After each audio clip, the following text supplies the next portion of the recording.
முயற்சியில ஈடுபடும் போதே சிலர் வந்து இது இறங்காது, உனக்கு பிறந்து பிரச்சனைகள் தான் வரும். அதாவது நீங்க வந்து அண்ணா ஈஸ்வர் வந்து நிறைய டிவியில நிறைய சீரியல் எல்லாம் பண்ணிருக்காரு. அவரு ஒரு புத்தகம் வெளியிட்டிருக்காரு, அம்மா அப்படிங்கிற புத்தகத்தை. நீங்க கொஞ்சம் அந்த நூலை வந்து யாரை பற்றி ஒரு நூல் அது? இது வந்து ஒவ்வொரு இந்திய தாயையும் பற்றிய ஒரு. ஆனா இப்ப வந்து அதோட அர்த்தம் வேற ஆயிடுச்சு இல்லையா? அதுதான் நீங்க வெளியிட்ட காலம் வந்து இல்ல, நீங்க வெளியிட்ட காலம் இல்ல, அது வந்து அது ஒரு நல்ல ஒரு நீங்க சரியான கேள்வி. அது என்னன்னா, நீங்க ரொம்ப முந்திட்டீங்க. அம்மாங்கிற தலைப்பு வச்சது ஒரு 5 வருஷம் முந்திட்டீங்க. இப்ப ஓகே, அப்ப அந்த நேரம் வந்து திமுக ஆட்சியா இருந்திருக்கலாம். நம்மளுக்குள்ள இருக்கனால நான் பேரெல்லாம் வெளிப்படையா சொல்றேன். அந்த ஒரு சிறு இது இருக்கு. என்ன ஒரு பேச்சு வருதுன்னா, ஒரு எதிர்கட்சியை சேர்ந்த நமக்கு உடன்பாடு இல்லாத ஒரு கருத்தை அரசாங்கம் பணம் கொடுத்து வாங்க வேண்டுமா என்கின்ற வந்து பொது நூலகத்துறையில இருக்கிறது. அண்ணா நூலகத்தை பொறுத்த அப்படி இல்லைன்னு நினைக்கிறேன். ஆனா இந்த தலைப்பு வந்து உங்களுக்கு கொஞ்சம் ஒரு அந்த நேரத்தில் ஒரு எதிர்மறையான விளைவை ஏற்படுத்தணும்னா நினைக்கிறேன். சரி, சொன்னீங்க அந்த தலைப்பு எனக்கு நீங்க வந்து பெருமைமிகு இந்திய தாய் அப்படி நீங்க வச்சிருந்தீங்கன்னு வைங்க, 2வது கேள்வியே இல்லை.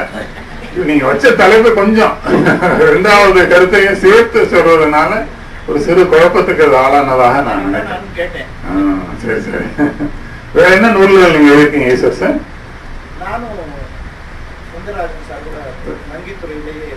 சரி, பரோடா தாங்க பரோடான்னு சொன்னா நான் கேட்டுட்டேன். முதல் கதையே அதாவது அர்ஷத் மேத்தாவுடைய இதெல்லாம் வரத்துக்கு முன்னாடி சரி வங்கிகள் எப்படி பொருளாதார துறைகளில் சீரழிய போகின்றன, வங்கித்துறையை சார்ந்தவர்களே அதற்கு எப்படி எல்லாம் என்பதான ஒரு நாவல். இனி இலை இக்கொலை என்பது அதனுடைய தலைப்பு. அது வந்து ஆனந்த விகடன் ஆசிரியர் பாலசுப்ரமணியம் படிச்சுட்டு அதை உடனே பப்ளிஷ் பண்றேன்னு சொன்னாங்க. ஆனா அப்போ வந்து நான் சென்னையில் இருக்கவில்லை. அவர்கிட்ட என்ன சொன்னாங்கன்னா, இது நீ கொஞ்சம் இது உண்மையிலே இது ஒரு சஸ்பென்ஸ் நாவலா இருந்தாலும் இலக்கிய சம்பந்தப்பட்டதாக இருக்கிறது. ஆனா இதை இப்படியே நான் பப்ளிஷ் பண்ணேன்னா விகடனே ஓடாது. அதனால நீ இதை கொஞ்சம் சுருக்கி அதுல மைய கருத்து அப்ப வந்து விகடன் பிரசுரம் செயல்பாட்டுல இல்லைன்னு நினைக்கிறேன். விகடன் பிரசுரம் நூலாக அது வந்திருக்கலாம். அதுல மைய கருத்து வந்து பொருளாதார குற்றங்கள். ஆனா அதுக்கு நான் எடுத்துக்கொண்ட இது வந்து ஒரு பேங்க் ஸ்ட்ராங் ரூம்ல பேங்க் வங்கியை சேர்ந்து ஆபீசர், லேடி ஆபீசர், அவ வந்து she is found dead. இந்த பொங்கல் ஹாலிடேஸ் எல்லாம் முடிஞ்சு வந்து பாக்குறாங்க, கதை இறந்திருக்காங்க. அதுல இருந்து அந்த கதை ஆரம்பமாகுது. அது ஒரு பொருளாதார இது உண்மையில நடந்த ஒரு சம்பவம் இருக்கு. ஒரு தடவை இந்த லாக்கர் ரூம் என்ன பண்ணிட்டாங்க, அந்த வங்கி மேலாளர் சரியா தெரியாம கூட்டிட்டு போயிட்டாரு. 3 நாள் லீவ்ல ஒரு சேதம் ஏற்பட்டுச்சு. இது அதற்கெல்லாம் முன்பாக வந்த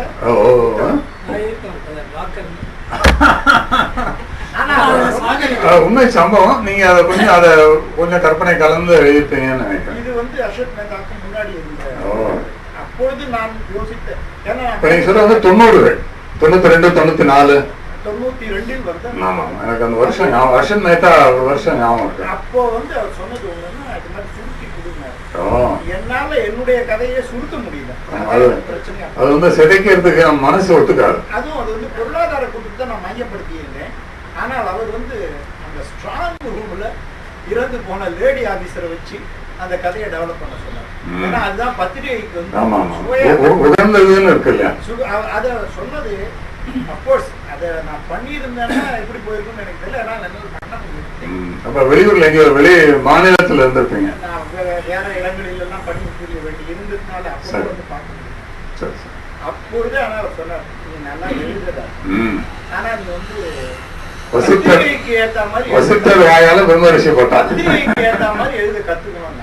அது என்னவோ என்னால அப்போ முடியல. நீங்க வேடன் பத்தி சொன்னாலும் ஒரு சுவையான ஒரு சிறு செய்தி பற்றி உங்களோட பகிர்ந்துக்கிட்டு அடுத்த கேள்விக்கு போவோம்.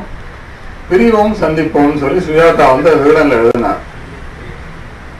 பாலன் சார் என்ன சொன்னாரு, நீங்க அமெரிக்காவுக்கு போயிட்டு வாங்க, விகடன் அந்த செலவை ஏற்றுக்கும், 3 வாரங்கள் நீங்க தங்குங்க, தங்கும் செலவு, உணவு செலவு, போக்குவரத்து செலவு எல்லாவற்றையும் விகடன் ஏற்றுக்கொள்ளும். அப்போ வந்து சுஜாதா சாரோட மகன் வந்து அமெரிக்காவில் இல்லை. சொந்த அதாவது தன்னுடைய பத்திரிகை செலவிலே சுஜாதாவை அனுப்பி அமெரிக்காவுக்கு அனுப்பி அந்த கதையை 2ஆம் பாகமாக வெளியிட்டார். இந்த நாயகி அங்கே அந்த கதை நாயகி வந்து அமெரிக்கா போயிடுவான், இந்த நாயகனும் தேடி அங்கே போவான். அந்த மாதிரி அந்த கதை வந்து ஏன் இதை சொல்கிறேன்னா, வசிட்டர் வாயால் விமர்சிப்பட்டவங்கிறது சாதாரணமாக நான் சொல்லலை. ஆமாம், ரொம்ப எதையும் ரொம்ப நுணுக்கமாக பார்க்கக்கூடியவர். ஒரு கதையை எழுதுவதற்காக அமெரிக்காவிற்கு 3 வாரங்களுக்கு ஒரு எழுத்தாளரை அனுப்பக்கூடிய சக்தியும் அந்த சிந்தனையும் அவற்றை இருந்துச்சு, மனசு முக்கியமாக. அதனால அந்த சம்பவம், இந்த செய்தியும் உங்க சம்பவம் நினைச்சு பார்த்தா உங்களுக்கு கிடைத்த பெருமையின் உச்சம் புரியும். கர்நாடகாவில் நடமாடும் புத்தகம் mobile readers don't go and buy the books. அவங்க இடத்துக்கே நீங்க இந்த மாதிரி அரேஞ்ச்மெண்ட் இங்கே கிடையாது. தமிழ்நாட்டில் இருந்துச்சு, 3 பேருந்துகள்ல நடமாடும் நூல் நிலையம் இருந்துச்சு, மொபைல் லைப்ரரி இருந்துச்சு. ஆனால் இப்போ அது செயல்பாட்டில் இல்லை. அந்த வாகனங்கள் மட்டும் தனிதரா நூலகத்தில் பழுதடைந்து பாழடைந்து போய் இருக்கு. அதை பற்றி சிந்திக்கலாம், நம்ம இன்னொரு முறை அதை பற்றி சொல்லலாம். இன்னும் ஒரு செய்தி மட்டும் சொல்லிடுறேன். when movement doesn't go to the mountain, mountain should come to movement-ங்கிறது தான் அதோடைய தாற்பயம். அது வந்து நல்லா இருந்தது. அதனுடைய வரவேற்பு சற்று குறைந்ததுனாலையும் இந்த வாகன ஓட்டுநர்கள் அதை பற்றிலாம் சில நடைமுறை சிக்கல்கள் வந்ததுனாலையும் ஆட்சியை மாற்றும் போது என்ன பண்ணுவாங்க, யாராவது சிறப்பாக செய்தாங்கன்னா அடுத்தாமல் ஒரு ஆட்சியில் வராமல் அப்படியே அமுக்குவாங்க. அண்ணா நூற்றாண்டு நூலகத்தோட ஆடிட்டோரியத்துக்கு நீங்கள் போனீங்கன்னா அதுக்கு இணையான ஒரு ஆடிட்டோரியத்தில் நீங்கள் சென்னையில் இன்னொரு ஆடிட்டோரியம் பார்க்க முடியாது. அப்படின்னா மொத்த ஆடிட்டோரியமே அலறும், அவ்வளோ பிரமாதமான மைக் சிஸ்டம், கேலரி டைப்பில் வந்து மண்டபம். அந்த நீங்கள் லைப்ரரி நீங்கள் அவசியம் ஒரு முறை போங்க. நான் எல்லாரையுமே நான் கேட்டுக்கிறேன், நீங்கள் போயிருக்கீங்க. நம்ம வந்து சிங்கப்பூரில் இருக்கோமா, அமெரிக்காவில் இருக்கோமா, சென்னையில் தான் இருக்கோமாங்கிற எண்ணம் அந்த நூலகத்துக்கு உள்ளே போகும்போது முன்பு ஏற்பட்டுச்சு. இப்போ அந்த பராமரிப்பின் காரணம், பராமரிப்பு இன்மை காரணமாக இப்போ கொஞ்சம் அது கொஞ்சம் நலிவடைஞ்சிருக்கு. ஆனால் அவசியம் பார்க்க வேண்டிய ஒரு நூலகம். குழந்தைகளுக்கு, கண் தெரியாதவர்களுக்கு பிரெய்லி சிஸ்டத்தில் ஒரு தனி நூலகம், குடிமை பயிற்சின்னு சொல்லி ஐஏஎஸ் படிக்கிறவர்களுக்கு ஒரு தனி நூலகம். ரொம்ப அது வந்து பெரிய வாசகர்களுக்கு, படிப்பாளர்களுக்கு, எழுத்தாளர்களுக்கு அந்த நூலகம். நீங்கள் போயிருக்கீங்களா டாக்டர்? அவசியம் நீங்கள் போகணும் தான், ரொம்ப நேசிப்பீங்க. உள்ளுக்குள்ள வந்து போனால் நம்மளுக்கு வந்து மனசுக்கு ரொம்ப ஆத்மார்த்தமாக ஒரு நல்ல அதான் நம்ம சொன்ன பாருங்க, வெளிநாட்டில் இருக்க மாதிரியா இருக்கும் அப்படின்னு சொல்லி அவ்வளோ சிறந்த நூலகம். அதனால நடமாடும் நூலகத்தை பற்றி நீங்கள் ஒரு சின்ன பொறியை தட்டி விட்டுருக்கீங்க, பார்ப்போம், அதுக்கான நடைமுறை பார்ப்போம். ஆமாம், இல்லை இருக்கு, இல்லை அந்த முறை இருந்தது, நடைமுறையில் இருந்தது. கர்நாடகாவில் இருந்தது போல் இங்கேயும் ஒரு 3 பேருந்துகள் ரொம்ப அழகாக இருக்கும், கண்ணாடியில் இது பண்ணி. அப்புறம் நியூஸ் இன்ஜினியர் முக்கவசம் அதை செஞ்சாங்க, ஒவ்வொரு இடமாவும் விற்பனையாகவும் செஞ்சாங்க. விற்பனை நடமாடும் நூல் விற்பனை நிலை அப்படி நல்லா பண்ணாங்க. அதை பற்றி நம்ம வந்து நல்ல யோசனை சொல்லியிருக்கேன். ராஜன் சார், நீங்கள் கேளுங்க சார்.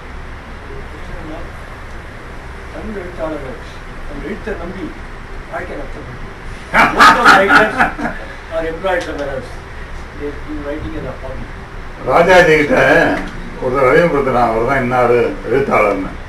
நீங்கள் எழுத்தாளர் சரி, சாப்பாட்டுக்கு என்ன பண்ணுறீங்கன்னு கேட்டாங்க. அந்த நிலவரம் பெரும்பாலும் தான் இருக்கு. எழுத்தும் புலமையும் வறுமையும் உன்னோட ஒன்று ரொம்ப இணைஞ்ச விஷயங்கள். என் தந்தை சொல்லுவார், தமிழ் எழுத்தாளர்னா பாவமாக ஒரு பழைய ஜிப்பாவை போட்டுன்னு கிழிஞ்ச வேஷ்டியை கட்டிக்கிட்டு ஒரு ஜோலா போய் மாட்டிகிட்டு இருக்கக்கூடாது, எடுப்பாக மிடுக்காக வித்தியாசமாக இருக்கணும். அதனால அந்த தோற்றத்திலேயே ஒரு தொப்பி, ஒரு கண்ணாடி, எப்போ கையை வெளியே காமிக்க மாட்டார், கை வந்து எப்போவுமே பேண்ட் பாக்கெட்லாம் வச்சுருப்பார். என்ன சொல்கிறாரு, வித்தியாசமாக இருக்கணும் அப்படின்னு. நல்லது. ஆனால் இப்போ மெல்ல நிலைமைகள் மாறிக்கொண்டிருக்கு. அதையும் உங்களுக்கு சொல்ல விரும்புகிறேன். எழுத்தால் தமிழால் முடியும் என்று நிரூபித்தவர் மு வரதராசன், டாக்டர் மூவா. என் தந்தை தமிழ்வாணன். வாழ்கின்றவங்க உதாரணம் வந்து வைரமுத்து. தமிழால் இவ்வளவு சம்பாதிக்க முடியுங்கிறத ஒருத்தரோட நினைச்சு பார்க்க முடியாத மிக மிக பெரிய சம்பாத்தியம். அது புத்தகமாக இருக்கட்டும், கவிதையாக திரைப்பட பாடலாக இருக்கட்டும், எதுவாக இருந்தாலும் தமிழால் முடியும்னு நிரூபிச்சிருக்காரு பாலகுமாரன். இன்னும் நிறைய பேர் சொல்லலாம். ஆனால் நீங்கள் சொன்ன மாதிரி விரல் விட்டு ரொம்ப அதிகம் இல்லை. ஜெயகாந்தன் நல்ல, அவர் வந்து பரிசுகள் ரொம்ப நிறைய பெற்றவர். ஞானபீட பரிசு, பெரிய பெரிய பெரிய பரிசுகள் மூலமாக தன் பொருளாதாரத்தை வளர்த்து கொண்டவர். ஆனால் இனி வரும் காலங்களில் குறிப்பாக இந்த இளைஞர்கள் அதெல்லாம் வந்து எடுக்கின்ற முயற்சியில் ஒருவேளை அவர்களும் ஒரு வேறு பணிகள் இல்லாமல் முழு நேர பணியாக எழுத்தை வச்சுக்க முடியாது. அது எப்பவுமே உள்ளதுதான். நீங்கள் சொல்லுங்க. ஆமாம், அதை கூட படிக்க ஆள் இல்லைங்கிறது என்னுடைய தாழ்மையான முகநூலை தான் படிக்கிறாங்க. மேலிருந்த வாரியான இந்த நுழைப்புள் மேய்தல்ங்கிறது அதிகமா இருக்கு. நியூஸ் கேட்கணும், இமீடியட்டா செய்தி வரணும். பெரிய பிரச்சனை. நீங்க கேட்குறீங்களா? நான் தரேன். நீங்க எட்டு தூரத்துலான இருக்கேன். முதல்ல என்னை பற்றி சொல்கிறேன். முதல்ல வந்து நான் வந்து பேங்க்ல ஒர்க் பண்ணியிருந்தேன். 1978 ஜாயின் பண்ணிட்டேன். இயற்பெயரை சொல்லிடுங்க. இயற்பெயர் சந்திரமௌழி. அப்போ வந்து கொஞ்சம் கொஞ்சம் எழுத முயற்சி பண்ணி பத்திரிகையில் இருந்தோம். ஆழ்ந்தவர்கள், குமுதம் அதெல்லாம் ஒரு மாதத்துக்கு திரும்பி வந்துடுவேன். அந்த காலத்தில் பரிசீலிக்கையெல்லாம் இருந்தேன். ஆழ்ந்தவர்களில் ஒரு கதை அனுப்பிச்சு 1 வருஷம் வராமல் இருந்தது. ஃபோன் பண்ணி கேட்டேன், ஏன் வரல? வரப்போகுதுன்றாங்க. அது வந்து எடிட்டர் டேபிளில் இருக்குது அப்படின்னாங்க. அடுத்த மாதம் திரும்பி வந்துருக்குது. அப்புறம் கேள்விப்பட்டேன், அது மாதிரி சொன்னாக்கா அது திருப்பி அனுப்பிச்சிடுவாங்க அப்படிங்கிற மாதிரி ஒன்று சொன்னார். அந்த சமயத்தில் எனக்கு வந்து அசோகமித்திரன் தான் முக்கியமான ஒரு எழுத்தாளர் இருக்குது. அவர் லைப்ரரியில் தான் அவர் படித்தேன். அவர் கதையெல்லாம் வித்தியாசமாக இருக்குது, முடிக்காமல் இருக்குது. கதை ஆரம்பிக்க முடியாது, கதை ஆரம்பிக்க முடியாது. இது என்ன ஆச்சரியமாக இருக்கும். முதல்ல ஒரு விஷயம் சொல்லலாம், அது தமிழ்நாடன் வந்து ஒரு இன்ஸ்பிரேஷன் இருக்குது. அவருடைய எழுத்து வந்து அந்த காலத்தில் வந்து நான் ரொம்ப சின்ன ஸ்கூல் படிக்கும்போது, அதுக்கப்புறம் நான் நிறைய பேரை படிச்சுட்டு வந்து அசோகமித்திரன் வந்துட்டேன். அப்புறம் வந்து என்னன்னா இந்த காணாசூன்னு ஒருத்தர் சொல்றாரு. என்னன்னா நம்ம வந்து பத்திரிக்கை வந்து பத்திரிக்கையாளர்களை நம்பக்கூடாது, நம்மளே தான் பத்திரிக்கை ஆரம்பிக்கணும் அப்படின்னு சொல்லி ஒரு சிறு பத்திரிகைக்கு ஒரு முன்னோடி அவர். அந்த சமயத்தில் என்னுடைய சில நண்பர்கள் ஞானக்கூத்தன், ராஜகோபாலன், ஆத்மநாத் மாதிரி சில பிரமிழ் இவங்கெல்லாம் எனக்கு நண்பர்கள். அவங்கெல்லாம் வந்து சிறு பத்திரிகைகள் ஆரம்பித்து அதே வழியாக வந்தாங்க. அந்த சமயத்தில் நான் வந்து விருட்சம் ஆத்மநாத் 98வது பார்த்தேன். விருட்சம் வந்து ஆத்மநாத் வந்து சூசைட் பண்ணிட்டாரு. பண்ணின பிறகு ஒரு செட்பேக் அவங்களுக்குள்ள அந்த பத்திரிகை நடத்த முடியல. யாருன்னு ஒரு பத்திரிகை நடத்த முடியல. அந்த சமயத்தில் விருட்சங்கிற பத்திரிகை நான் ஆரம்பித்து நடத்தினேன். விருட்சங்கிற பத்திரிகையோட கூட புத்தகங்களும் பப்ளிஷ் பண்ணேன். நான் செஞ்ச முட்டாள்தனம் இப்போ எல்லாரும் சொல்லுவாங்க மற்ற பப்ளிஷ் கவிதை புத்தகம் போடுது. இந்த கவிதை புத்தகம் வந்து விற்கவே இருக்காது. நான் சேர்ந்து விற்கிறதுக்கு வாய்ப்பே இல்லை. இந்த மாதிரி கவிதை புத்தகங்கள்லாம் நிறைய போட்டுருந்தேன். அப்புறம் அப்போ வந்து ஒரு 1000 பிரதிகள் நான் தைரியமாக போட்டுருவேன். என்னோட லைப்ரரி ஆர்டர் வச்சுக்கணும். அப்புறம் இந்த குறைஞ்சி வந்து 600 பிரதிகள் போடுவேன். இது எல்லா புத்தகங்களும் நானே வந்து கொஞ்சம் செலவு பண்ணுவேன், மற்றவங்க கொடுப்பாங்க. இது மாதிரி கலந்து தான் இது. அது மாதிரி புத்தகம் போகிறதுக்கு கொடுத்தவங்களும் என்கிட்ட பணமும் கேட்க மாட்டாங்க, புத்தகம் மட்டும் வாங்கிட்டு போயிடுவாங்க. அப்புறம் பெரிய வியாபாரம் ஆகாது, கஷ்டம் ரொம்ப. அப்புறம் வந்து கொஞ்சம் கொஞ்சமாக குறைஞ்சி 600 பிரதிக்கு வந்தேன் நான். அப்புறம் அதெல்லாம் குறைஞ்சி 300 பிரதிக்கு வந்தேன். இப்போ என் நிலைமை என்ன ஆயிடுச்சுன்னா, கவிதை புத்தகம்னா 50 பிரதிகள் தான் அடிக்கிறேன், சிறுகதை புத்தகம்னா 100 பிரதிகள் அடிக்கிறேன். ஆனால் எல்லாத்தையும் அந்த புத்தகங்களை வந்து விற்கிறதுக்கு கொடுக்க முடியல. ஏன்னா திருப்பி அவங்க வந்து விற்று கொடுக்க மாட்டேங்கிறாங்க. எல்லாரும் நிறைய பேர் ஃப்ரெண்ட்ஸாக இருப்பாங்க, அதுக்குள்ள காசு தரமாட்டாங்க. இந்த மாதிரி ஒரு பெரிய பிரச்சனைகளோடு இருந்துட்டு லைப்ரரியை நம்ப வேண்டியதாக இருக்குது. இந்த லைப்ரரியும் சம்டைம் கைவிட்டுருது. இது மாதிரி சூழ்நிலையில் நான் வந்து 50 பிரதி, 25 பிரதி, 100 பிரதி அப்படி போட்டுருக்கேன்.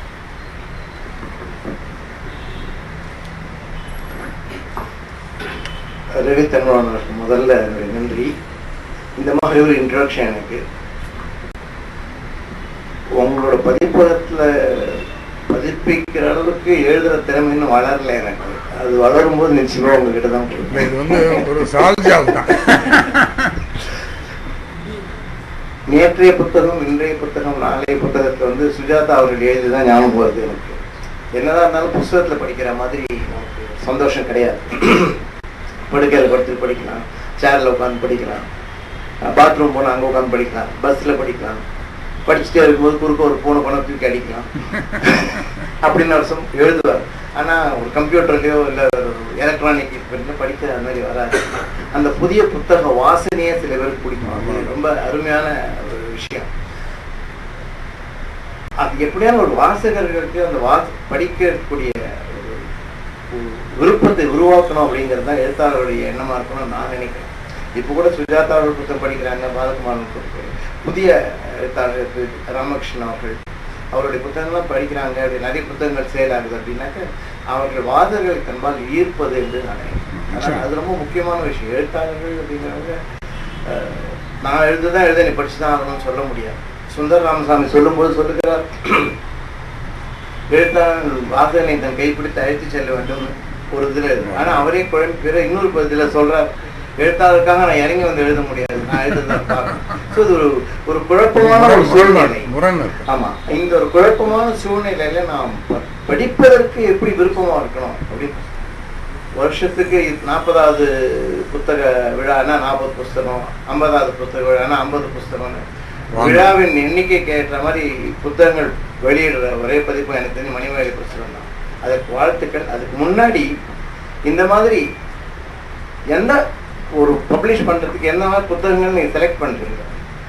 எல்லா புத்தகங்களுமே பெரிய எல்லோருக்கும் தெரிந்த எழுத்தாளர்கள் அந்த மாதிரி நீங்க போறது, புதிய எழுத்தாளர்கள், அறிமுக எழுத்தாளர்கள், அல்லது கொஞ்சம் 2-3 பத்திரிகை எழுதியிருக்கிறவங்க அந்த மாதிரி எடுத்து, ஸோ எழுத்தாளர்களையும் புத்தகத்திற்கான சப்ஜெக்ட் தலைப்பையும் நீங்க எப்படி தீர்வு செய்ய?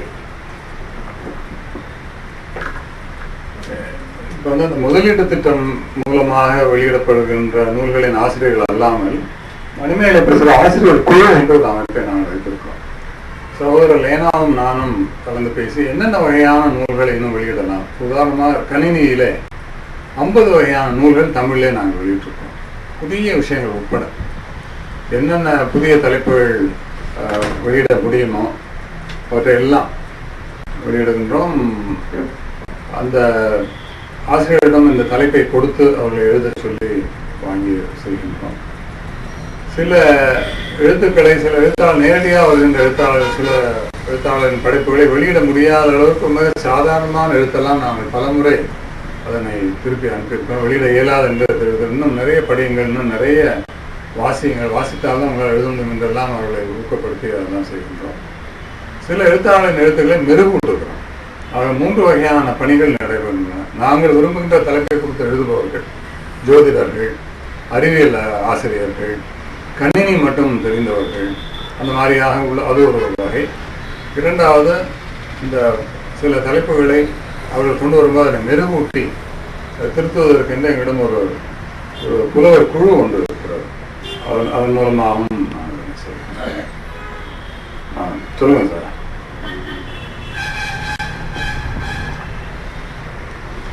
நான் சொன்ன சகாநாதன் அமெரிக்காவிலேருந்து வந்திருக்காரு, அமெரிக்காவில் வசிக்கிறார். இது வந்து ரொம்ப அன்பிளான்டு டாக். சார் வரதா சொன்னாரு, எனக்கு வந்து ஆர்வ மிகுதியில வந்து இப்போ பேச வந்திருக்கேன். அதாவது நான் சந்தித்த பதிப்பாசிரியர்கள் எத்தனையோ பேர் நான் இப்போ சந்திச்சுட்டேன். ஆனா வந்து எங்க தொட்டாலும் வந்து சாரோட இதுதான் உள்ள வரும். ஏன்னா நம்ம வந்து ஒரு எறும்பா இருந்து வளர்ந்தவங்க. நான் நிறைய வாட்டி முதல்ல கேட்டிருக்கிறேன். ஒரு 15 வருஷம் முன்னாடி ஆரம்பிச்ச இது ஒரு பழக்கம். ஒரு சார் மாதிரி இருந்து இப்போ ஒரு சகோதரரை வந்து என்னை வந்து ஒரு உலகம் ஃபுல்லா பார்க்கறத கொண்டு வந்திருக்காங்க. நான் பேச வர்ற விஷயம் ஒன்றே ஒன்றுதான், இவரு எல்லாம் எளிமையா பேசுறதுல எதுவுமே வந்து ஒரு மிகுதிப்படுத்தி இல்லை. அது வந்து எனக்கு ரொம்ப பிடிச்ச விஷயம். இது நீங்க சொல்லிலாம் நான் சொல்லல, மனசார நான் ஏற்பாடு அப்படிங்கிற மாதிரி இது ஏற்பாடு எதுவுமே கிடையாது. நான் அன்பிளாண்டா வந்தேன். அந்த இது பத்தி சொல்லணும் ஒரு நல்ல விஷயம்தான். ஒரு சாதாரண ஒரு சாஃப்ட்வேர் ப்ராஜெக்ட் மேனேஜரா இருந்த நான் வந்து இன்னைக்கு உலகம் ஃபுல்லா ஒரு நாளைக்கு என்னோட பேச்சுக்களும் என்னோட எழுத்துக்களும் ஆயிரக்கணக்கான பேருக்கு சேருதுன்னா அது வந்து இவங்களோட ஒரு சின்ன விஷயம் தான். இணையதள முகவரி சொல்லிருங்க, அதுல விருப்பம் உள்ளவர்கள். அது நியூ பிகினிங் நவுன்னு ஒரு சைட் நாங்க நடத்திட்டு இருக்கோம். எங்களுக்குன்னு ஒரு ரேடியோ இருக்கு அமெரிக்கால, tamilkushi.fm.com ஒரு சைட் இருக்கு. ஸோ இது எல்லாத்துக்குமே பேஸ்ன்னு பார்த்தோம்னா வந்து லேனா சாரும் ரவி தமிழ்வாணன் சாரும் தான். ஏன் இதை சொல்றேன்னா, இதுல வந்து ஒரு ஒளிமறைவு இல்லாம, அதாவது ஒரு எறும்பா இருந்தா கூட நீ ஏதாவது உன்னோட இது உதவி தேவைப்படும். அந்த எப்படி வந்து ஒரு எறும்பு வந்து தண்ணியில தட்டி, எல்லாரும் தெரிஞ்ச கதை தான். ஒரு எறும்பு தண்ணியில தெளிச்சிட்டு இருக்கு, அந்த புறா வந்து அந்த இலையை தட்டி கீழே போட்டுரும். அந்த இலையை குடிச்சிட்டு அந்த எறும்பு வந்துடும். எறும்பு சொல்லும் அந்த புறா கிட்ட, நான் உன்னை எங்கேயாவது காப்பாத்துறேன்னு. அந்த புறா கேட்குமா, நான் அது வந்து எப்படி முடியும் உன்னால, ஒரு நாளைக்காவது வந்து நீ சாதாரண எறும்பு தானேன்ட்டு. ஆனா ஒரு நாள் அதே எறும்பு வந்து ஒரு வேலுங்க வந்து அந்த புறாவை வந்து அம்பு எடுத்து ரெட்டியா போட்டு தள்ளுறது காத்துட்டு இருப்பாரு. கரெக்டா வந்து அந்த எறும்பு கடிச்சு அதை காப்பாத்திடும். ஸோ அதே மாதிரி ஒரு சின்ன சின்ன விஷயங்களை வந்து இவங்க ஏற்றி விட்டு இன்னைக்கு வந்து ஒரு நல்ல நிலைமையில கொண்டு வந்துட்டு இருக்காங்க. இன்னொன்னு என்னன்னா வந்து ஒரு சக நண்பராக தான் நிறைய ஆர்குமெண்ட் கேட்டு பார்த்து எல்லாத்துக்கும் பேச்சு, எல்லாத்துக்குமே அவைலபிலிட்டி, கச்சா குயிக், இப்படி பண்ணலாம் இப்படி பண்ணலாம் நிறைய நாள் கேட்டிருக்கேன். இப்படி பண்ணலாம் அப்படி பண்ணலாம்னா இல்ல நீங்க வந்துருவீங்கன்னு இன்னைக்கு வந்து ஒரு குழந்தைய தட்டி இன்னைக்கு வந்து அவங்க முன்னாடி பேசுற அளவுக்கு கொண்டு வந்து விட்டுருக்காங்க. அது வந்து மிகப்பெரிய ஒரு என்னுடைய கிராட்டிடியூட், என்னோட காலம் முழுவதும் இது இருக்கும். இந்த பேஸ்னால வந்து எத்தனையோ பேருக்கு வந்து நம்ம உதவி பண்ணணும், எத்தனையோ பேர் தர்க்கமா பண்ணவங்க என்னுடைய எழுத்துக்களால இன்னைக்கு காப்பாற்றப்பட்டிருக்கிறாங்க. அவங்க மனசார வந்து சொல்லும் போது ஷேர் பண்ணுவேன் நிறைய லேனா சார்கிட்டையும். ஸோ ஒரு நல்ல விஷயத்துல இந்த டைம்ல வந்து இந்த மாதிரி இது ஒரு மயில் கூட்டம் மாதிரி காலையில தான் சொன்னாங்க, நீங்க நினைக்கிற மாதிரி இது காக்கா போட்டு அது மயில் கூட்டம் நீங்க வரமாட்டாங்க. பார்த்தா அப்படிதான் இருக்கு. ஒவ்வொருத்தரோட அந்த வைப்ரேஷன், அந்த எனர்ஜி வந்து அவ்வளவு நல்லா இருக்கு. இது ஒரு நல்ல சந்தர்ப்பம் நினைச்சு என்னோட பப்ளிஷர், என்னோட சகோதரர், நண்பரை வந்து நான் ஒரு மனசார என்ன அவங்க பண்றாங்களோ என்ன பேசுறாங்களோ அதுதான் இதுல வந்து இதுல மிகப்படுத்தி இவங்க பேசுறவங்க நல்லாவும் இருக்கு. எகைன் இது வந்து பிளான்ட் ஸ்பீச் கிடையாது, ஜஸ்ட் லைக் சொல்றேன். நன்றி, வணக்கம்.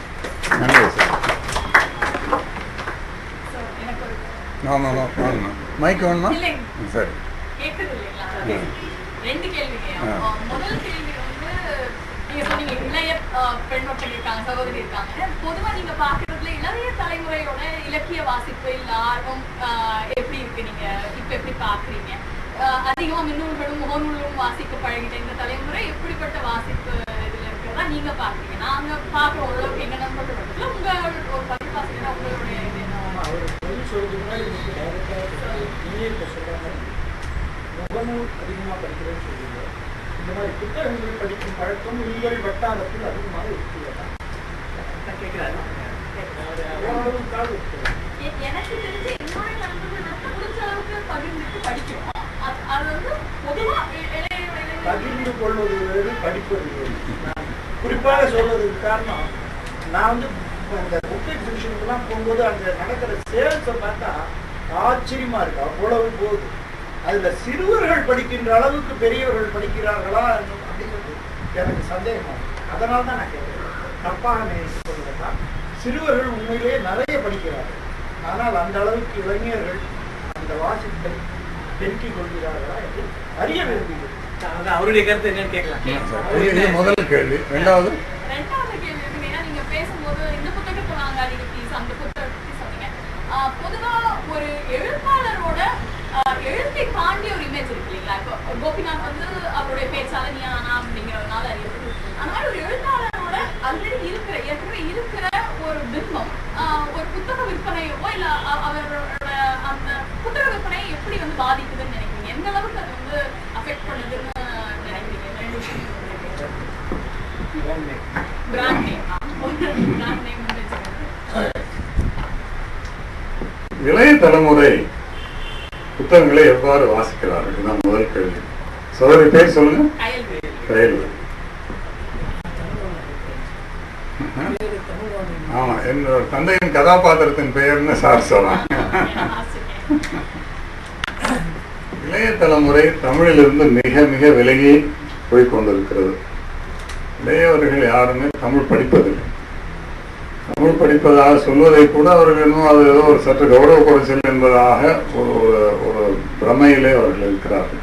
இது உண்மை. ஈஸ்வரையா சொன்னவர்கள் போல சிறுவர்கள் சிறுமிகள் படிக்கிறார்கள், இளைஞர்கள் தமிழ் படிப்பதில்லை. இதுதான் என்னன்னா கொஞ்சம் எங்க புத்தக விற்பனை வச்சு என்னால் சொல்ல முடியுது. பெற்றோர்கள் கொஞ்சம் வாங்கி கொடுக்குறாங்க. அது வந்து ஒரு படங்கள் போட்ட புத்தகங்கள் அவங்க வாங்கினாங்க, அதை வந்து படிக்கிறாங்க. எழுத்தாளருக்கு பிம்பம் மிக மிக முக்கியம். நீங்க சொன்னதை போல நீயா நானாங்கிற பின்னணியில தான் கோபிநாத் சாரோட நல்ல கருத்துக்கள் சொல்றாரு. முதல்ல பிராண்ட் இமேஜின் சார் வந்து ஒரு பெரிய அட்வர்டைஸ்மெண்ட் டைக்கோன். அதனால அவருக்கு அதை வந்து அவருக்கு ரொம்ப நல்லா தெரியும். 50 ஆண்டுகளுக்கு முன்பாக என் தந்தை வந்து தொப்பி கண்ணாடி மட்டும் வரைஞ்சு, நீங்க இளம் வயதினராக இருக்கிறதுனால உங்களுக்கு சொல்றேன். ஆமா ஆமா, அவர் என்ன பண்ணுவாரு, தொப்பி கண்ணாடி சொன்ன மிருகா இருக்கணும்னு சொல்லுவாரு, அவர் அணிந்து கொள்வார்னு. ஒரு தொப்பியும் கண்ணாடி மட்டும் வரைஞ்சு சென்னைன்னு நீங்க போட்டால், தபால சேர்த்தால் மணிமேலை பேசுறதுக்கு வந்தே தீரும்.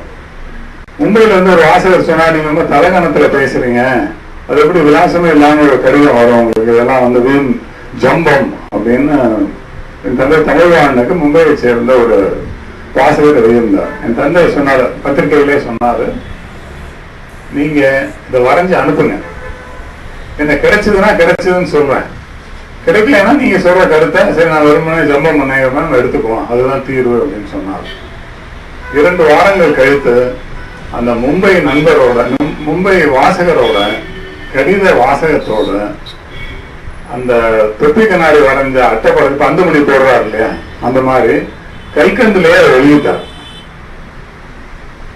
அது வந்து அந்த வாசகருக்கு ஒரே சந்தோஷம், அதே நேரத்தில் அவருடைய சந்தேகமும் நிவர்த்தியாச்சு. தொப்பி கண்ணாடிங்கிறது எங்களுக்கு மிக மிக முக்கியமானது. நான் வந்து என்னுடைய நெஞ்சிலேயே வச்சிருக்கேன்.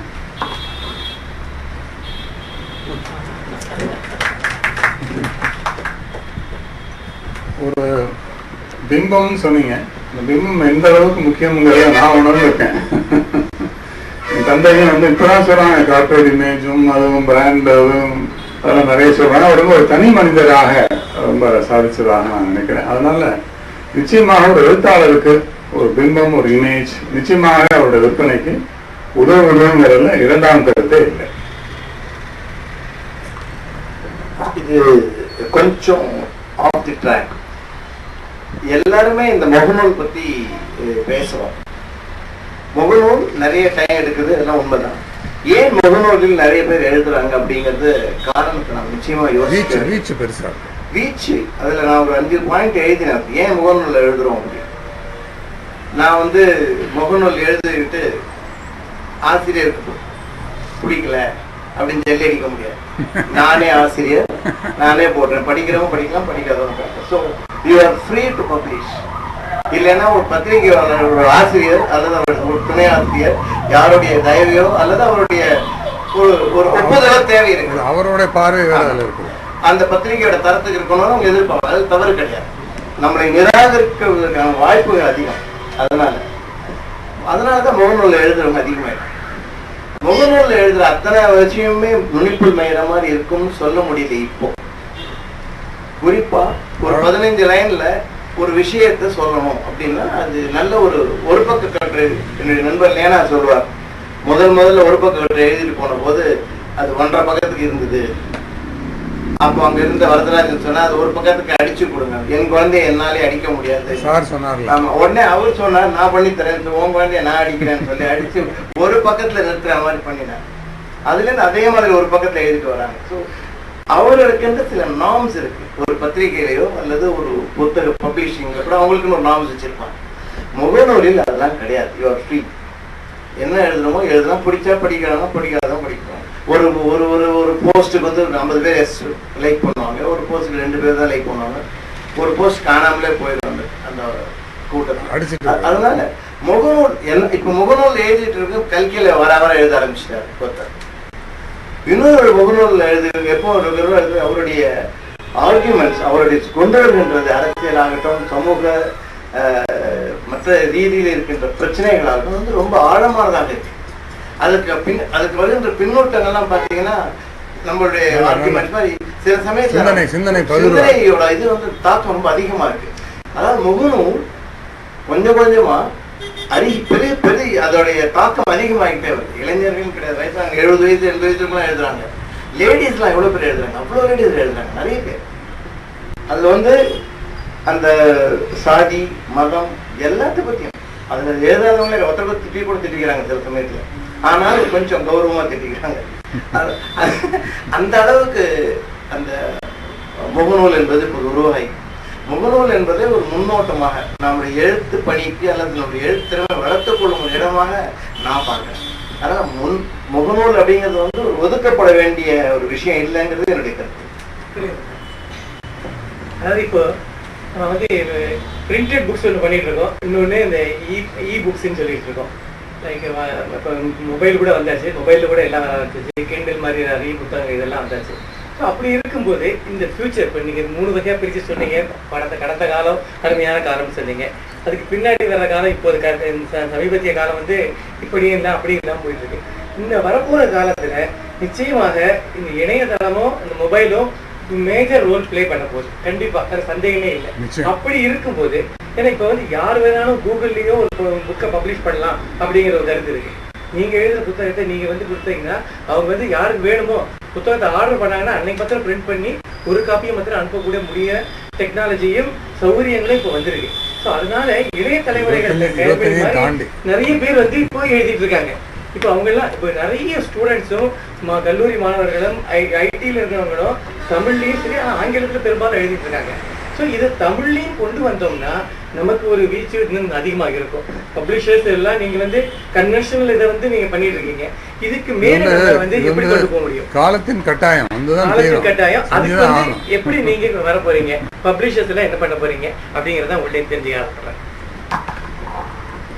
மென் புத்தகம் கண்டிப்பா தமிழையும் வந்து நான் தொடங்கிட்டோம், தொடங்கிடுச்சு. அது வந்து அதெல்லாம் அதிகமாக கொண்டு வர வேண்டிய ஒரு அவசியம் வந்துருச்சு. காலத்தோடு சேர்ந்து நம்மளும் போகலைன்னா நம்ம வந்து ஒதுக்கி ஓரமாக வச்சுருவாங்க. இனி எதிர்கால மின் புத்தகங்களுக்கு நிச்சயமாக பெரியது ஒரு வரவேற்பு இருக்க போகுதுங்கிறது ஒன்றும் சந்தேகம் இல்லை. தங்களுடைய படைப்புகளை அதில் கொண்டு போகாதவர்கள் மறக்கப்படுவார்கள், பின்தங்கி விடுவார்கள். அதுதான் அது சம்பந்தமாக அதுக்கான முயற்சிகள்லாம் எடுத்துட்டு இருக்கோம். நிச்சயமா அந்த இதில் துறையில் நிச்சயமா வந்துடும். ஆமாம்,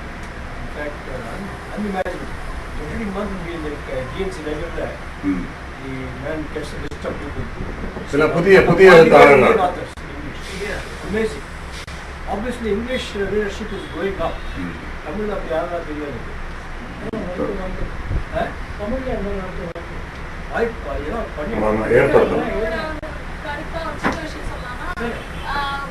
ஒரு தலைமுறை வந்து கிட்டத்தட்ட எங்க தலைமுறையா இருக்கலாம். நான் பார்த்த வரைக்கும் என் கூட இருக்கிற நிறைய நண்பர்களுக்கு தமிழ் வாசிக்க எழுத தெரியாத ஒரு தலைமுறையே பிற மொழிகளை படிக்கணுங்கிற முக்கியத்துவம் அதுக்கு காரணம் முந்தைய தலைமுறையா கூட இருக்கலாம். குற்றச்சாட்டுக்கு யோசிக்கவே கண்டிப்பா இது எனக்கு இருக்கு. ஸோ அப்ப மற்ற மொழிகளை படிக்கிறதுக்கான அந்த முக்கியத்துவத்தை ரொம்ப எளிமையா நம்ம சொல்லி கொடுத்தோம். அதே நேரத்துல டேக்கன் ஃபார் கிராண்டடா நம்மளோட தாய்மொழியை வந்து எடுத்துக்கிட்டோமோ அப்படிங்கிற ஒரு உணர்வு வந்து எல்லாருக்கும். தமிழகத்துல ஒரே நிமிஷம் சொல்லுவோம். தமிழகத்துல இருக்கக்கூடிய ஒரு பெரிய ஒரு குறை என்னன்னா, தமிழ் படிக்காமல் பள்ளிக்கூடத்தையும் கல்லூரியையும் பட்டப்படிப்பு நீங்க முடிச்சிடலாம். கர்நாடகாவில அது முடியாது, கேரளாவில முடியாது, ஆந்திராவில முடியாது. இது ஒரு பெரிய குறை தமிழ்நாட்டுல. ஆனா அதுக்கு என்ன பதில் சொல்றாங்க, இது வந்து ஒரு காஸ்மோபாலிட்டன் சிட்டின்னு. பெங்களூர் தான் காஸ்மோபாலிட்டன் சிட்டி, ஹைதராபாத்னா காஸ்மோபாலிட்டன் சிட்டி. அது ஏற்றுக்கொள்ளக்கூடிய கருத்து அல்ல. அது வந்து ஆரம்ப நிலையிலிருந்து தமிழ் படித்தா கொஞ்சமாவது படிக்கணும் அப்படிங்கிற ஒரு கட்டாயம் இருந்தால்தான் தமிழ் இளைய தலைமுறை குழந்தைகள் தமிழ் படிக்க வாய்ப்பு இருக்கும். சொல்லுங்க.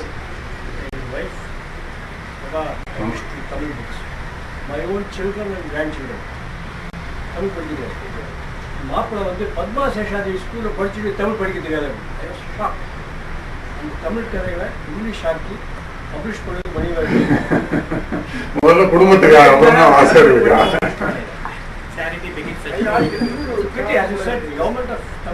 அதை வந்து நாங்க உண்மையா அதை எதிர்க்கிறோம். அது ஒரு பெரிய குறை.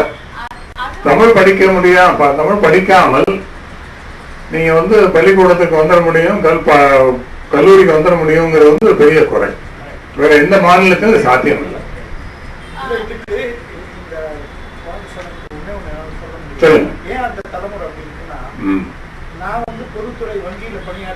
பல இடங்களில் போறீங்க, அதெல்லாம் வேறு. அதெல்லாம் கூட நான் என்ன பண்ணேன்னா, என் மகள் தமிழ் படிக்க வேண்டும் என்பதற்காகவே நான் அவளை சென்னையில என் ஒய்ஃப் வீட்டை விட்டுட்டு தான் போனேன். நான் தனியா தான் போயிருக்கேன். ஆனா இப்போ அது மாதிரி நடக்க முடியாத சூழ்நிலை பல காரணங்களால். தியாகிகள் அதாவது குடும்ப சூழ்நிலை, வாழ்முறைகள் எல்லாமே மாறி போச்சு. எனக்கு நான் இருந்தபோது என்னுடைய சகோதரர்கள் சகோதரிகள் எல்லாம் இருந்தபோது அவங்க பார்த்துப்பாங்க. ஆமா அது இருந்தது. ஆனா இப்ப வந்து அது இல்லாதனால இப்ப என்னுடைய பெண்ணே அவளுடைய குழந்தையை ஆங்கிலத்தில் தான் படிக்க வைக்க வேண்டிய ஒரு சூழல். அதை வந்து சொன்னா அப்பா நீ பாட்டுக்கு சொல்லிட்டேன், நான் ஆக்சன்ஷன்ல இருக்கேன், என்ன பெங்களூர்ல போடுவாளா ஹைதராபாத்ல போடுவாளா தெரியாது. நான் இவளை கூட்டு போனா தமிழும் வராது அதுவும் வராது. ஹிந்தியில படிக்க வைக்கிறாங்க, ஆங்கிலத்தில் படிக்க வைக்கிறாங்க. அந்த சூழல்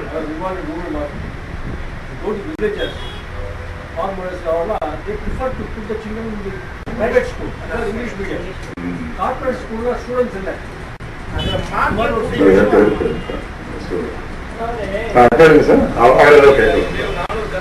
நான் நல்லா சொல்லுங்க. ஒலி வாங்கி வேணுமா? ஒலி வாங்கி வேணுமா? சிங்கப்பூர்ல தமிழ் ரெசிடென்ட் அப்படின்னா அவங்க கண்டிப்பா தமிழ் படிச்சே ஆகணும். அது ஒரு கவர்மெண்ட் ரூல். ஆனா இந்த நம்ம ஊர்ல பிரெஞ்சுக்கும் சான்ஸ்கிரிட்டுக்கும் தான் அந்த இம்பார்ட்டன்ஸ் கொடுக்கணும்.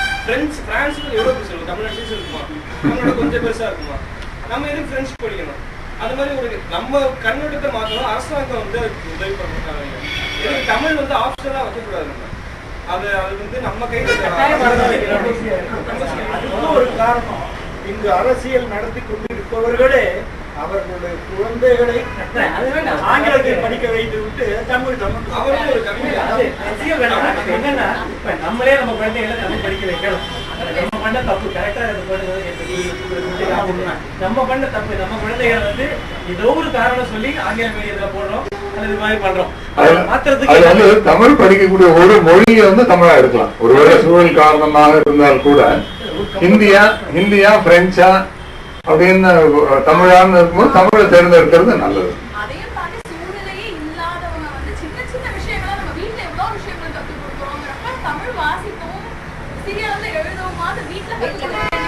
இதுல வந்து இலங்கை தமிழர்கள் அவங்க பாராட்டுறேன். எந்த நாட்டுல வசிச்சாலும், ஜெர்மனில வசிச்சாலும் சரி, பிரான்ஸ்ல வசிச்சாலும் சரி, வேற எந்த நாட்டுல வசிச்சாலும் சரி, வெளியே அந்த மொழியெல்லாம் கத்துக்கின்றுவாங்க. ஜெர்மன் கத்துக்குவாங்க, பிரெஞ்சு கத்துக்குவாங்க, இங்கிலீஷ் கத்துக்குவாங்க, வேற நிறைய மொழிகள்ல கத்துக்கிறாங்க. ஆனா வீட்டுக்கு வந்தால் பிள்ளைகளும் பெற்றோரும் தமிழ்ல மட்டும்தான் பேசுவாங்க.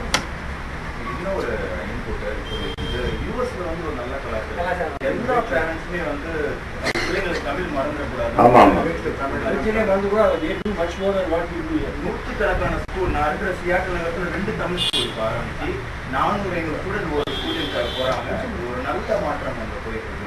ரெண்டு ஆர்கனைசேஷன்ஸ் வந்து ஈஸ்ட் கோஸ்ட் வெஸ்ட் கோஸ்ட்ல வந்து அவங்க ஒருங்கிணைச்சி பாடப்புத்தகம் கொடுத்து அது ஒரு நல்ல மாற்றம். கலிபோர்னியால 1300 பிள்ளைகள் தமிழ் படிக்கிறாங்க. சனிக்கிழமை ஞாயிற்றுக்கிழமை 1300 பிள்ளைகள். அந்த காலத்துல இந்த காலத்துல என்ன பண்ணிட்டு இருக்காரு? இப்ப வராது. அதை பார்த்து தமிழ் படிப்பா. இப்போ அந்த பணியை தொடர்ந்து செய்யறாரு. சொல்லுங்க சார், சொல்லுங்க.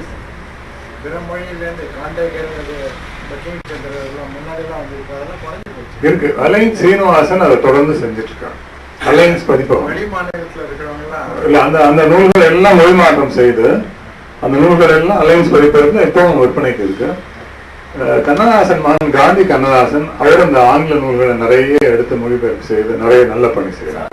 அதுல குறையில்லை. சாகித்ய அகாடமியும் செய்யறாங்க. மொழி மாற்ற நூல்கள்ல வந்து நல்ல தமிழ்ல வந்து நிறைய மொழி மாற்ற நூல்கள் வந்து அவருக்கு நிறைய பேர் செய்யறாங்க. நிறைய செய்யறாங்க. அவருடைய வைஃப் வந்து கௌரி கிருபானந்தன் கிட்டத்தட்ட 90 புக்கு தெலுங்குலயும் தமிழுக்கும் தமிழ்லயும் தெலுங்குக்கும் அவங்க. கிருபானந்தன் சார் இப்ப அமெரிக்கா போயிருக்காரு. இந்த கூட்டத்துக்கு வந்திருக்க வேண்டியவர் ஒரு மாதங்கள்ல வந்துருவாருன்னா சொல்லுங்கம்மா. அவருடைய மனைவி அந்த காலத்துல இருந்தே சிறப்பா பண்ணிருக்காங்க. ஒரு நிமிஷம் அவங்க சொன்ன பிறகு குழந்தைகளுக்கு நிறைய சிறுவர் நூல்கள், இந்த சிறுவர் இலக்கியங்கள், படம் வரைந்த இது ஒரு யங் அடல்ட்ஸ் அப்படிங்கிற ஒரு வயசு, ஒரு 10 பருவத்தினருக்கு தமிழ்ல படிக்கிற மாதிரியான புத்தகங்கள் சஜஷன்ஸ் கொடுக்கணும் அப்படின்னா இவ்வளவு பெரியவங்க இருக்கிறதுனால கேட்கிறேன். ஓரளவுக்கு பெரியவங்க ஆனதுக்கு அப்புறம் எல்லா புத்தகங்களையும் சேர்ந்து வாசிக்கிறாங்க. அப்ப ஒரு 10 பருவத்தினர் ஒரு டீனேஜ் டீம் ரீடிங் அப்படிங்கிறதுக்கு தமிழ்ல வந்து என்ன மாதிரியான புத்தகங்கள்? நிறைய நூல்கள் இருக்குமா, நிறைய நூல்கள் இருக்கு. எல்லா துறையிலையும் இருக்கு. சுலபமாக புரிந்து கொள்ளக்கூடிய அளவுக்காக எழுதப்பட்ட நூல்கள் நிறைய இருக்கு. அதில் வந்து குறையா சொல்ல முடியாது. எங்கள் பதிப்பகத்தில் இருக்கு நிறைய வெளி பதிப்பகங்களும் நிறைய அந்த நூல்களை செய்கிறாங்க. காரணம் புத்தகங்களே சொல்லலாம். இன்னொன்று என்னன்னா, இல்லை எங்களுக்கு வந்து அந்த பிள்ளைகள் படிக்கணுங்கிற எண்ணம் போக பள்ளிக்கூட நூலகர்கள் வந்து புத்தகங்கள் தேர்ந்தெடுத்தா நீங்க சொல்ற அந்த கால கட்டத்தில் இருக்கக்கூடிய பிள்ளைகளுக்கு தேவைப்படுற புத்தகங்கள் அதிகமாக வாங்குறாங்க. பள்ளிக்கூட நூலகங்கிறது வந்து ரொம்ப முக்கியமான ஒரு விற்பனை கேந்திரமாக அது இருக்கு. அதனால அதுக்கு நிறைய அதாவது ஒழுக்கம் சம்பந்தமான நூல், நீதி சம்பந்தமான நூல்கள், ஒரு கதை மூலமாக ஒரு ஒரு நீதியை சொல்லக்கூடிய சிறுகதை நூல்கள் நிறைய இருக்கு. சொல்லணும்னா ரமணிச்சந்திரன் அவங்க நிறைய புத்தகம் எழுதியிருக்காங்க. கிட்டத்தட்ட அந்த டீனேஜர்ஸ்க்கு அது சரியா அந்த மாதிரி சில அவங்க நாவல் போக கைல்வழி கேட்கறது எந்த துறை நூல்கள்னா அநேகமா நிறைய துறைகள் இருக்கு. என்னோட நூல் ஆசிரியர் ஒருத்தர் அமெரிக்காவில் இருக்காரு, ஸ்டீஃபன் பேர், தமிழ் தான் நிறைய எழுதுறாரு. இளைஞர்களுக்கு அந்த 10 பருவ நிலையில இருக்கக்கூடியவங்களுக்கு ஒரு 5 புத்தகங்கள் எழுதியிருக்காரு. ரொம்ப அருமையான புத்தகம், பரிசெல்லாம் வாங்கியிருக்காங்க. நல்ல அந்த தமிழ்ல தான் எழுதுவார். ரொம்ப ஆர்வமான அது. நியூயார்க்ல நியூ ஜெர்சியில வசிக்கிறாங்க. அவருடைய நூல்கள் வந்து நிச்சயமா, அதாவது பெற்றோர் ஆசிரியர், பெற்றோர் பிள்ளைகள் உறவு, மாணவர் ஆசிரியர் உறவு, அதை பற்றிலாம் ரொம்ப அழகா. அவர் வந்து சைக்காலஜியில PhD வாங்கினார். அவர் ரொம்ப நல்லா எழுதியிருக்கார். அதெல்லாம் சொன்னா என்ன ஆகும், இது ஏதோ ஒரு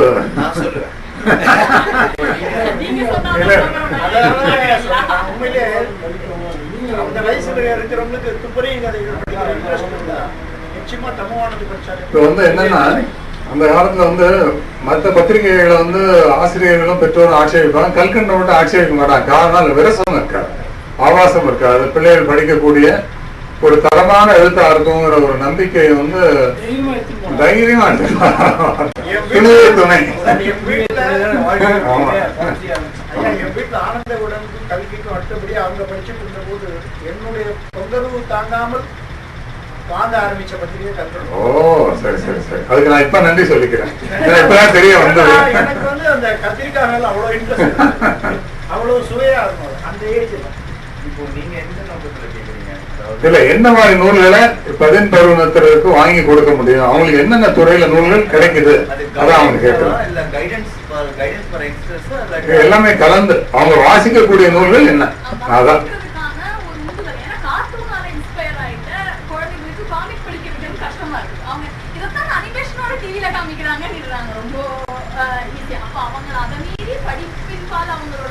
அதாவது தங்கச்சி சொல்றது, 2ம் கெட்டான வயதுல இருக்கவங்களுக்கு என்ன புத்தகம் வச்சிருக்கீங்க, அதான் அவங்க கேட்கிற கேள்வி.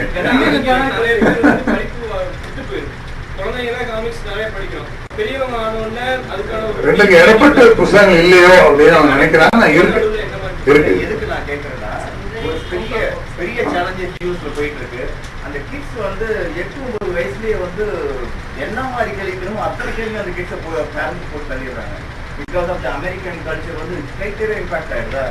அந்த 7 to 14 இயர்ஸ் அந்த கிட்ஸ் அவங்க எப்படி ஒரு பாத்துல கொண்டு போனே தெரியாத லெவல். சப்போஸ் அது ஒரு பார்ட் ஆஃப் மை ஒர்க்கை எடுத்து என்னோட 11th புக் அதில் தான் நான் கொண்டு வர போறேன். சரி, வந்தோடனே அவங்களுக்கு முதல் பிரதியை கொடுத்துருவோம்.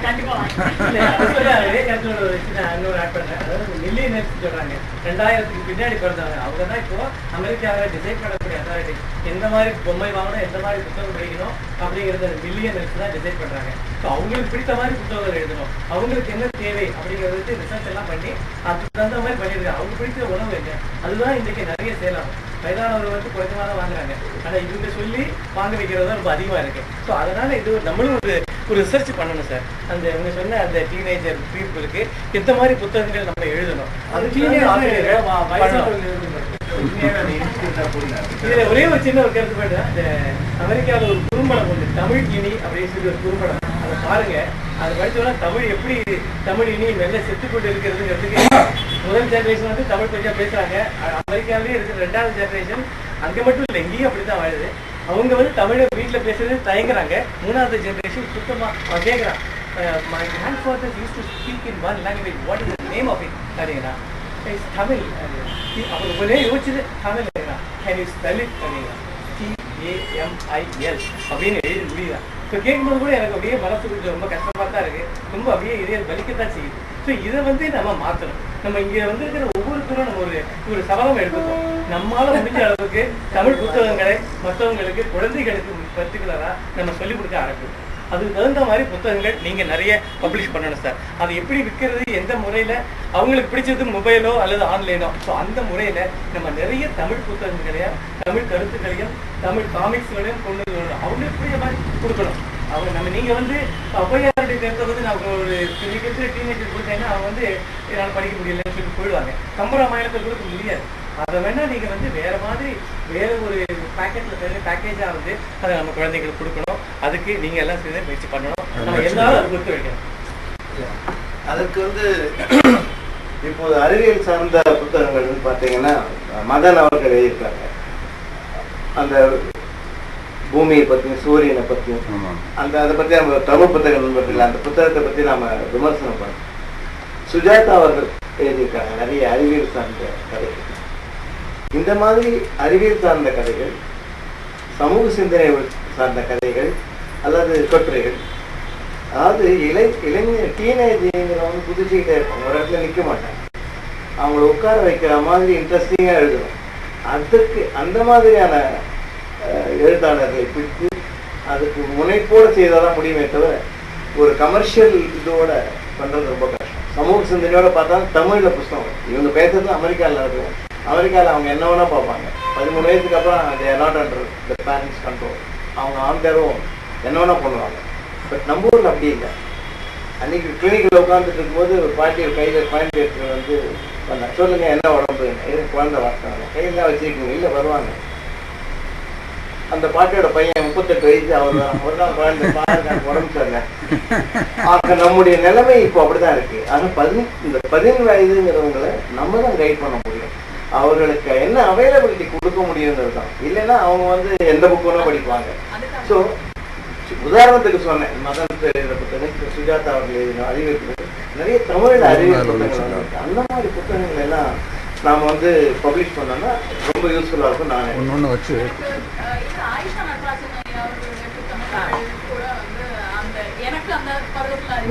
ஒரு கேட்கலாங்க ஒரு ஒரு சிலருக்கு ஒருத்தர் மற்றவர்கள் அப்படியே அதாவது ஒரு முக்கியமான விஷயம் என்னன்னாக்கா தமிழில் பேசுறதுன்னு ஒன்று, படிக்கிறதுங்கிறது. இந்த படிக்கிறதுங்கிறது தமிழில் தான் படிக்கணும் இல்லை, எல்லா மொழியிலும் யாருக்கு என்னென்ன மொழி தெரியுதோ அந்த மொழியில் பேசணும். ஆங்கிலத்தில் இப்போ இருக்கிற புத்தகம்லாம் படிக்கலாம். இந்த படிக்கிற ஹேபிட்டை தான் நம்ம கிரியேட் பண்ணோம், கல்டிவேட் பண்ணோம். இந்த படிக்கணும் ஒரு எண்ணம், ஒரு ஃபிக்ஷன் படிக்கணும், நான் ஃபிக்ஷன் படிக்கணும், ஒரு எண்ணத்தை கிரியேட் பண்ணோம். ஆனால் நம்ம வந்து என்னன்னா தமிழில் பேசினா நல்லது தானே. ஒவ்வொரு வீட்லையும் இப்போ எல்லா இதுலேயும் வந்து தமிழ் பேச தெரியுது. குழந்தைகள்லாம் பேசுறது, பேர குழந்தைகள்லாம் பேசுறது. இந்த படிக்கிற உணர்வை வந்து கிரியேட் பண்ணோம். அதை கிரியேட் பண்ணுறது எந்த மொழியாக இருந்தால் அந்த முதல்ல அந்த மொழியில் கிரியேட் பண்ணிட்டு அப்புறம் அவங்க சொந்த பாஷையை பண்ணணும். இது ஒரு முக்கியமான விஷயம், நடைமுறை யோசனை. எங்களோட புத்தக பட்டியலையும் அந்த ஒரு திட்டத்தையும் எனக்கு எல்லாருக்கும் வழங்குவது என்னுடைய மனைவி திருமதி வள்ளி. எந்த வெளிநாடு போனாலும் என்னுடன் கூட வந்து இந்த விற்பனையெல்லாம் பார்த்து கொள்ளக்கூடிய பொறுப்பை என் மனைவி தான் பார்த்துக்கிறாங்க. இன்னும் ஒரு தகவல்னா இவங்க சொல்றாங்க எல்லா கண்ட்ரிலையும் அங்கெல்லாம் இவங்களுக்கு இங்கே ஹெல்ப் பண்ணுறது ஆளே கிடையாது. இவங்க 2 பேருமே மூட்டை சவுண்ட் இருப்பாங்க. Beautiful couple. நன்றி சார். அப்படி இல்லை, கிட்டத்தட்ட ஒரு 200-300 கையெழுத்து பிரதிகள் இது பிரசுரிக்க தகுந்ததல்லன்னு திரும்ப கொடுத்துருக்கோம். படிச்சு பார்த்தா ஆமா. அதுடன் நிறைவு செய்வோமா? இல்ல சம பண்ணிடுங்க. இல்ல சமப்பா என்ன திரும்ப பெரிய எழுதலாம் இல்லை. நம்ம வந்து ரொம்ப ஒரு சுவையான நல்ல ஒரு பயனுடைய கருத்துக்களை பகிர்ந்து கொண்டோம்னு நான் நினைக்கிறேன். பலர் சொன்ன அந்த சிந்தனைகள், குறிப்பாக அந்த நடமாடும் நூலகம், 10 பருவத்திற்கு எழுத வேண்டிய நூல்கள் இதெல்லாம் என் மனசில் நான் ஏற்றுக்கொண்டிருக்கேன். இதுக்கான ஒரு முயற்சிகளை நம்ம வந்து நடைமுறைப்படுத்துவதற்கான ஒரு இதை செய்வோம். இந்த சனிக்கிழமை மாலையில் இந்த நேரம் இந்த அளவுக்கு நீங்கள்லாம் நேரம் ஒதுக்கி வந்து எங்கள் அழைப்பை ஏற்று வந்ததற்கு எனக்கு ஒரு நல்ல ஒரு அறிவார்ந்த உரையாடலை நான் முதலே சொன்னதா ஒரே நானே பேசிக்கிட்டு அருன்னு அறுத்து தள்ளி அப்பா அப்படிங்கிற மாதிரிலாம் ஆகாமல் நீங்களும் உங்கள் கருத்துக்களை சொல்ல நானும் கருத்துக்களை பகிர்ந்து கொள்ள நல்ல ஒரு இது ஒரு அமைப்பாக நல்ல ஒரு ஃபோரமாக நான் நினைக்கிறேன். இந்த இணைய வாழ்க்கை அளித்த திரு சுந்தரராஜன் அவர்களுக்கும் நமது பனுவல் நிறுவனத்தின் அமைப்பினருக்கும் என்னுடைய நன்றியை சொல்லி நிறைவு செய்கிறேன். நன்றி, வணக்கம். இப்போ இந்த எங்களுக்கு ரொம்ப சந்தோஷமான நாள் இன்னைக்கு. எனக்கு என்னன்னா எல்லாரும் கிளம்பிக்கிட்டீங்க. இந்த கலந்துரையாடல் தான் எங்களுடைய போட்டு எங்களுடைய முக்கியமான கருத்து தான் நாங்கள் எதிர்பார்த்துட்டு இருக்கோம் எங்கள் குவிகம் இலக்கிய வாசல்ல. ஸோ மேற்கொண்டு இந்த மாதிரி ஒவ்வொரு மாதமும் 3வது சனிக்கிழமை பொதுவாக இங்கே பனுவல்ல தான் வைப்போம், இல்லை வேற இடம் இருந்தாலும் நாங்கள் அறிவிப்போம். நீங்கள் கொடுத்துருக்கிற டெலிஃபோன் நம்பர் இமெயிலில் நாங்கள் அறிவிக்கிறோம். இப்போ அடுத்த இது வந்து பனுவல்ல தான் நடக்குது.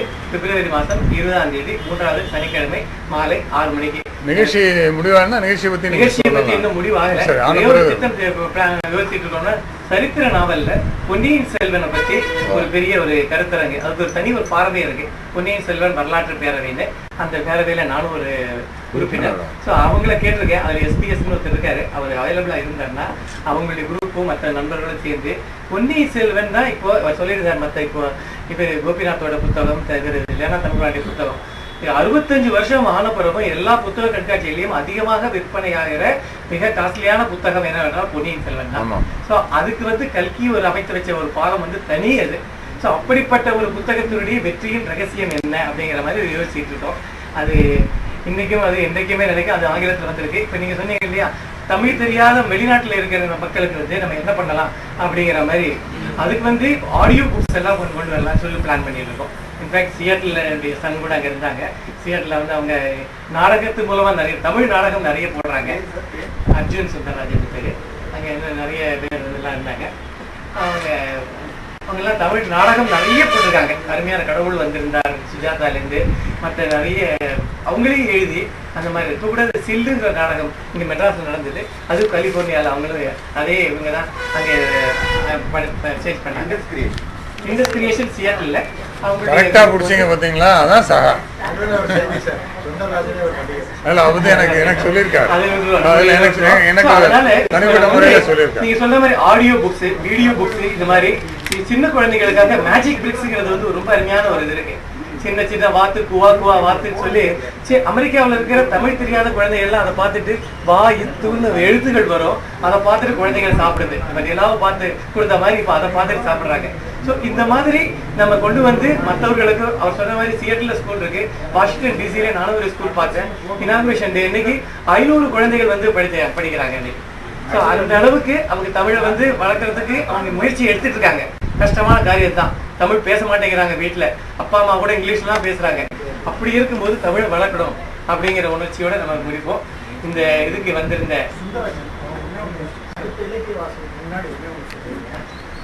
இப்போ வந்து அங்கே வந்து நம்மளுடைய தலித் இலக்கியத்தை பற்றி ஒரு பெரிய அளவில் ஒரு நிச்சயம் இருக்கு. அவங்களுக்குலாம் ஒரு வருத்தம் இருக்கு. நாங்கள் எழுதுறத மாத்திரம் யாருமே வந்து ஹெல்ப் பண்ணி கூட முன்னாடி கொண்டு வர மாட்டாங்க. உண்மையிலே அதுலேயும் சிறந்த புத்தகங்கள் இருக்கு. அதனால அதை கூட நீங்கள் வந்து ஒரு ஐடியா வச்சுக்கணும். அவங்களையும் கூப்பிட்டு வர, ஏன்னா அதுக்கு வந்து நிச்சயமாக உங்கள் அதிகமாக நிறைய பேர் இந்த வாசகசாலை அமைப்புகள் தலித்து நம்ம பிரிக்கவே வேண்டாம். அது நம்மளோட சேர்ந்தவங்க தான். எதையுமே தனியாக பிரிக்க வேண்டாம். இலக்கியம் என்பதை நாம் பிரிக்கவே கூடாது.